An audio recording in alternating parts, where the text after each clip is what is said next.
क्या बिहार के किशनगंज में सिर्फ एक हवाई पट्टी यानी रनवे का विस्तार हो रहा है, या फिर इसके पीछे देश की सुरक्षा से जुड़ा कोई बहुत बड़ा सीक्रेट मिशन चल रहा है?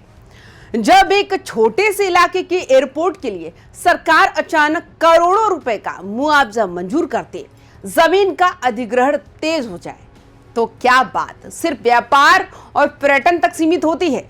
और सबसे बड़ा सवाल, आखिर क्यों देश के गृह मंत्री से लेकर पूरे केंद्र और राज्य सरकार का फोकस इस वक्त किशनगंज पर सबसे ज्यादा है? ऊपरी तौर पर देखने पर आपको यह खबर एक नॉर्मल इंफ्रास्ट्रक्चर डेवलपमेंट जैसी लगेगी। कृषि मंत्री विजय कुमार सिन्हा का एक पोस्ट आता है कि किशनगंज एयरपोर्ट के लिए 5.45 करोड़ से अधिक की मुआवजा राशि और 24.70 एकड़ जमीन के अधिग्रहण को मंजूरी मिल गई। लेकिन आज हमारे शो टू द पॉइंट में हम उस खबर की कड़वी और चौंकाने वाली हकीकत का पोस्टमार्टम करेंगे जो देश की सुरक्षा से सीधे जुड़ी है। हम समझेंगे कि कब, क्यों, कहां और कैसे किशनगंज भारत का सबसे संवेदनशील पॉइंट बनता जा रहा है और इस रनवे के विस्तार के पीछे अब आगे क्या होने वाला है। चलिए सीधे मुद्दे पर आते हैं और डिकोड करते हैं इस पूरी इनसाइड स्टोरी को। नमस्कार, आप देख रहे हैं वाइबिन बिहार झारखंड। मैं हूं आपके साथ मुदिता त्रिपाठी, लेकर आई हूं आपके लिए टू द पॉइंट। इस पूरी कहानी को समझने के लिए सबसे पहले आपको किशनगंज के भूगोल को समझना होगा। किशनगंज सिर्फ बिहार का एक जिला नहीं बल्कि भारत के नक्शे पर उस जगह मौजूद है जिसे हम चिकन नेक या सिलीगुड़ी कॉरिडोर के बेहद करीब का इलाका कहते हैं। ये भारत की वो पतली सी गर्दन है जो पूरे नॉर्थ ईस्ट यानी पूर्वोत्तर को बाकी के हिंदुस्तान से जोड़ती है। किशनगंज की सीमाएं पश्चिम बंगाल से लगती हैं और वहां से नेपाल, भूटान और सबसे महत्वपूर्ण बांग्लादेश की सीमा बेहद नजदीक है। अब जरा सोचिए, जब किसी छोटे से पॉइंट से 3-4 देशों के बॉर्डर इतने करीब हो तो वो जगह रणनीतिक रूप से कितनी कीमती हो जाती है। यही कारण है कि सरकार यहाँ के ट्रांसपोर्ट और कनेक्टिविटी को लेकर इतनी सीरियस है। लेकिन बात सिर्फ कनेक्टिविटी की नहीं, असली मुद्दा तो उन गतिविधियों का है जो पिछले कुछ समय से इस इलाके में पैर पसार रही हैं।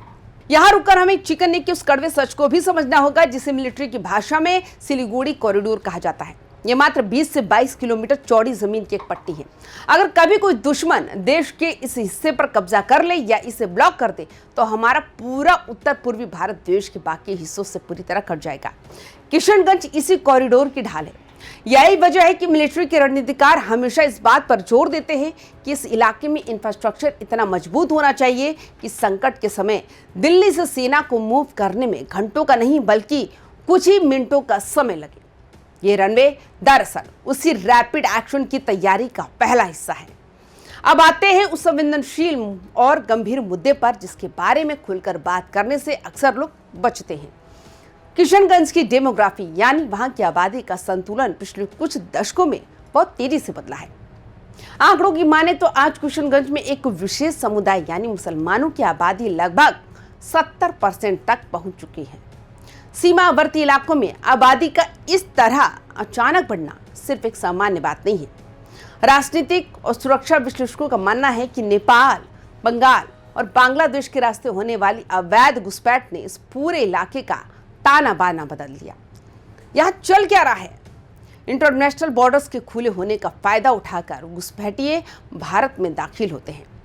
इसके बाद शुरू होता है कागजों का वो खेल जो देश की सुरक्षा के लिए सबसे बड़ा खतरा है। इस इलाके में फर्जी जन्म प्रमाण पत्र और नकली पहचान पत्र बनाने वाले बड़े बड़े रैकेट पकड़े जा चुके हैं। इन नकली कागजातों के सहारे विदेशी घुसपैठियों को बहुत ही आसानी से भारतीय नागरिक बना दिया जाता है। यही कारण है कि देश के गृह मंत्री अमित शाह भी जब सीमांचल के दौरे पर आते हैं तो उनके एजेंडे में यह मुद्दा सबसे ऊपर होता है।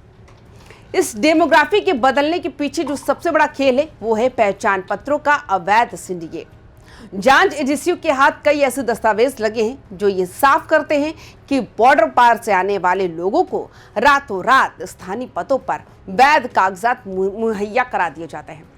जब किसी सीमावर्ती जिले में इस तरह का संगठित नेटवर्क काम करने लगे तो वो सिर्फ एक प्रशासनिक विफलता नहीं होती, वो सीधे तौर पर देश की संप्रभुता पर भी हमला होता है। खुफिया एजेंसियों की माने तो इस खेल के पीछे कुछ ऐसे स्थानीय सफेद पोश भी शामिल है जो अपने राजनीतिक फायदे और वोट बैंक को सुरक्षित रखने के लिए इन घुसपैठियों को संरक्षण देते हैं। यही वो चक्रव्यूह है जिसे तोड़ने के लिए केंद्र सरकार अब सीधे एक्शन के मोड में है। किशनगंज के इस बदले हुए माहौल का सीधा असर वहां होने वाली क्रिमिनल और एंटी नेशनल एक्टिविटीज पर पड़ा। ये इलाका धीरे धीरे फेक करेंसी की तस्करी, हथियारों की सप्लाई और नशे की खेप का एक बहुत बड़ा ट्रांजिट पॉइंट बन चुका है। बांग्लादेश के रास्ते आने वाले नकली भारतीय करेंसी को इसी रूट के जरिए पूरे देश में फैलाया जाता है। इसके अलावा सबसे ज्यादा चौंकाने वाली बात यह है कि हाल के दिनों में इस इलाके से चाइना के कुछ नागरिक भी संदिग्ध हालत में पकड़े गए। जब चीन जैसे देश के लोग नेपाल के रास्ते इस बॉर्डर के पास मंडराते हुए पकड़े जाए तो सुरक्षा एजेंसियों के कान खड़े होना लाजमी है। इनपुट ये भी है कि इस इलाके का इस्तेमाल देश विरोधी ताकतें टेरर मॉड्यूल और स्लीपर सेल को एक्टिव रखने के लिए कर रही है। सुरक्षा के इसी बड़े खतरे को देखते हुए सरकार ने यहाँ आर्मी कैंप और सीआईएसएफ का एक बहुत बड़ा ट्रेनिंग सेंटर बनाने का फैसला किया। लेकिन हैरान करने वाली बात यह है कि स्थानीय स्तर पर कुछ तथ्यों द्वारा इस आर्मी कैंप और ट्रेनिंग सेंटर का भी भारी विरोध किया जा रहा है। अब सवाल ये उठता है कि देश की सेना और सुरक्षा बलों की मौजूदगी से आखिर किसे परेशानी हो सकती है। जब देश की सुरक्षा के लिए वहां केंद्रीय सुरक्षा बलों यानी सीआईएसएफ का ट्रेनिंग सेंटर या सेना की मौजूदगी बढ़ाने की बात होती है तो कुछ स्थानीय गुट इसके खिलाफ सड़कों पर क्यों उतर आते हैं।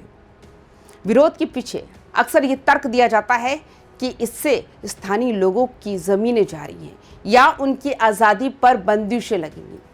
लेकिन सिक्के का दूसरा पहलू ये है कि सुरक्षा बलों की तैनाती होते ही वहां चलने वाले अवैध धंधे जैसे ड्रग्स की तस्करी और जाली नोटों का पूरा सिंडिकेट पूरी तरह तबाह हो जाएगा। जाहिर है जिन लोगों की दुकान इस अवैध धंधों से चलती है वो कभी नहीं चाहेंगे कि वहां सेना का पहरा बैठे। तो अब इस पूरी कहानी का सबसे बड़ा विश्लेषण ये है कि आखिरकार इस एयरपोर्ट के रनवे को बढ़ाने के पीछे का आगे क्या होने वाला है। आखिर विजय कुमार सिन्हा ने इसको मंजूरी क्यों दी है? सरकार का असली विजन क्या है?